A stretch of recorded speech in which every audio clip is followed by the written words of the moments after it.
પ્રાકૃતિક કૃષિના આ પ્રોત્સાહન પાછળનું મુખ્ય કારણ આ છે કે જમીનની ગુણવત્તા ધીરે ધીરે બગડવા માંડી છે. આજે હું તમને દાખલો આપું કે પહેલાના જમાનામાં એટલે કે આજથી લગભગ 30 વર્ષ પહેલા તમે ખેતરની વાડની અંદર તો કે આપણને ચીબડાના વેલા થતા, પેલા આપણને ડોરી ખાવા મળતી, પેલા ડુંગળી જોવા મળતી, પેલા તમારા ઘરે ઠેર હતા, આજે માત્ર રણમાં જ જોવા મળે છે.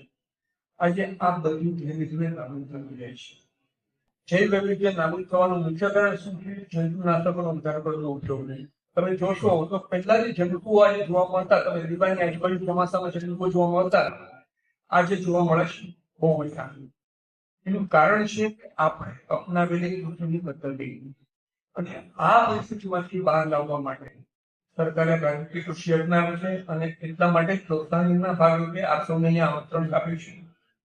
આપ સૌ પ્રાકૃતિક ખેતી ગંભીરતા સમજો. સરકારના પ્રયત્નોને તમારે સફળ બનાવવા માટે તમારો પણ સહયોગ આવશ્યક છે.